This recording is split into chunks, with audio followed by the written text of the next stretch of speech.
au Mali plus précisément ci zone Sahel mais plus précisément ci zone Mali bi donc ñuy fàttali que suba justement le 16 février dina am benn sommet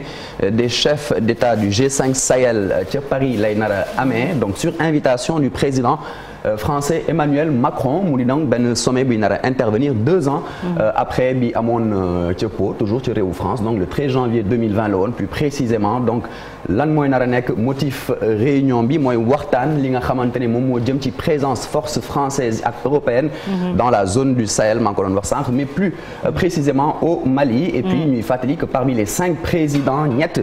dinañ tontu ci boobule appel muy Mohamed Bazoum bu Niger mu di itam Mohamed Ould El Ghazouani bu Mauritanie ak tamit kii di Mahamat Idriss Déby Itno président du Tchad ñuy fàttali que le colonel Assimi Goïta nga xamante ne actuellement il est en froid avec la France bu Mali donc et Paul-Henri Sandaogo Damiba bu Burkina Faso moom nga xamante ne dafa jël yaagul dara nguur gi par un coup d'état donc ñoom ñaar invité wuñ leen ci boobule sommet et donc yeneen personnalités yi ñuy xaar ci boobule sommet mu di Macky Sall président en exercice de l'Union africaine Nana Akufo-Addo président de la CEDEAO waaye tamit ki nekk président du Conseil européen di Charles Michel ak Joseph Borrell nekk le chef de la diplomatie européenne soxna Fati. aywa probable retrait troupe yi nekk foofu Mali ca dëkk biti réew dafa mel ni commencé na indi xaajale féewale foofu ca bitim réew. exactement ca bitim réew ndax bu ñu sukkandikoo ci benn source diplomatique bi nga xamante ne suñu naataango RFI ñoom ñoo ko daal di reprendre nee na am na ñoo xamante ne dañoo bëgg rek des Mali pour ne pas que ñu bàyyi le champ libre aux Russes ndaxte xam nañ ne Russes yi tamit ñu ngi à côté di bëgg yegg si enfin ñu ngi fa déjà sax. ak ñoo xamante ni ñu ngi fa bëgg jóge totalement ñu ngi bëgg jóge ca boobu les zones beneen source diplomatique française cette fois de haut niveau toujours citée par RFI moom neneen lépp c'est encore en discussion ci waxtaan la nekk actuellement donc lépp ci wàllu lépp décision bi ñu nar a jël dina amee ci wàllu rencontre yooyu nga xamante ne day nar a am donc suba ak démb sax tamit amoon na benn donc bu fekkee nag retrait Mali bi moom du Mali ça semble évident pour la France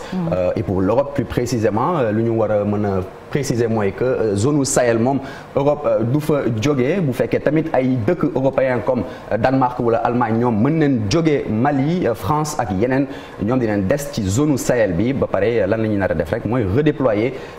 seeni troupes ci yeneen réew ci biir Sahel boobu noonu donc ñu gis ne il y a déjà des décisions dans le circuit diplomatique maa ngi ko doon wax démb le 14 février il y a eu une réunion des ministres européens des affaires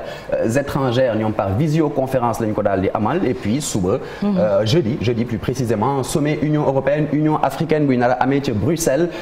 lu fay nar a génne rek mooy confirmation des probables annonces yi nga xamante ne dañ koy nar a jëlee ci rencontre du mercredi bi nar a am tey buy nar a am suba donc sur le Mali ak la nouvelle orientation du G5 Sahel soxna Fati. aywa France lan la ci xalaat. alors France bu ñu sukkandikoo ci Jean-Yves Le Drian nekk ministre des affaires étrangères de la France donc démb la ko daal di wax nee na non président de la République bi di Emmanuel Macron moom dafa bëgg ñu réorganiser wu waaye duñ dem ñoom waa France waaye si fekkee ne conditions yi c'est réuni pour que en tout cas pour que ñu puisse être en mesure d'agir au Mali pour que ñu continuer di doxal foofu ci réewu Mali dinañ continuer di combattre le terrorisme à côté avec les autres pays du Sahel qui sont tout à fait demandeurs donc Paris ñoom les conditions ne sont plus réunies pour que la France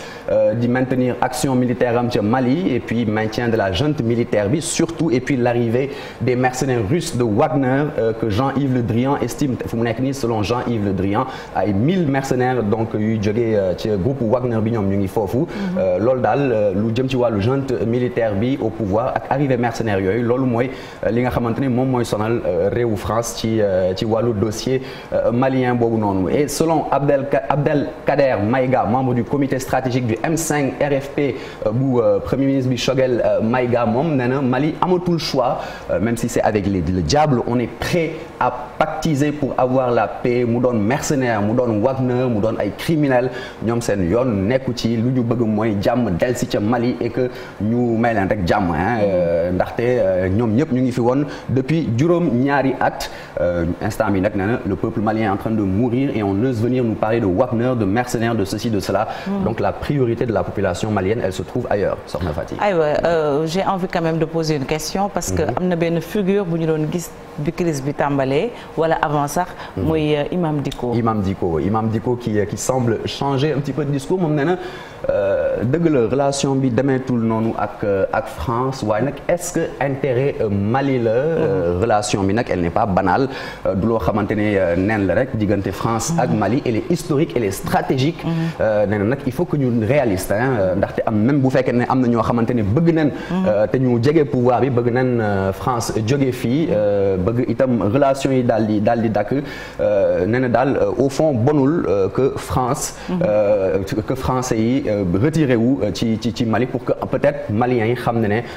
def nañ le mauvais choix en se séparant de l'armée française moom ca réewu Nouakchott le 10 février dernier la ko daal di wax. Alors le G5 Sahel fiche d'identité une petite présentation ñoom nag ñu xamee leen tamit ci G5S mu di benn cadre institutionnel de coordination et de suivi de la coopération régionale ci wàllu politique de développement ak sécurité. ñu ngi ko daal di créé ci benn sommet bu amoon entre le 15 et le 17 février atum 2014 5 États membres ñoom ñoo ko daal di créé Burkina Faso Mali Mauritanie Niger ak Tchad bu ñu xayma réparti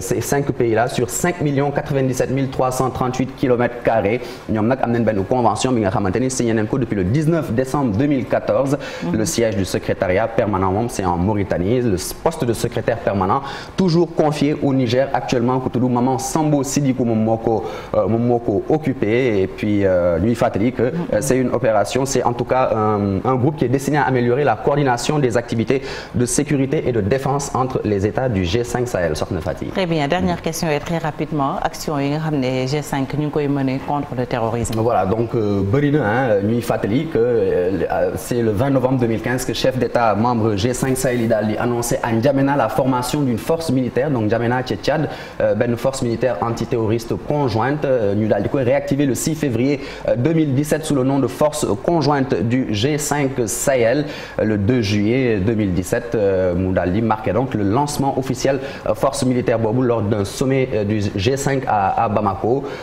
et puis donc ñuy fàttali que par exemple ñoom seen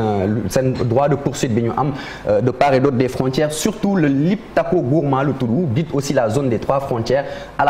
la croisée des territoires maliens nigériens et burkinabé loolu nag mooy seen zone prioritaire ñooñu waa G5 Sahel ñu jeexalee ci li nga xamante ni mooy l'efficacité mise à rude épreuve surtout ci wàllu koppar ci G5 Sahel boobu ndax bu ñu sukkandikoo ci organisation des Nations Unies activité force boobu noonu ba léegi daal satisfaction bi c'est loin que ñu atteindre ko ndaxte seul 75% capacité opérationnelle bi ñu prévoir ñu ngi ko daal di déployer ndaxte loolu nag ñàkk formation moyen ak matériel moo tax loolu am et puis fu mu nekk nii bu ñu bëggee daal force boobu ñu daal di koy rendre opérationnel les pays du G5 Sahel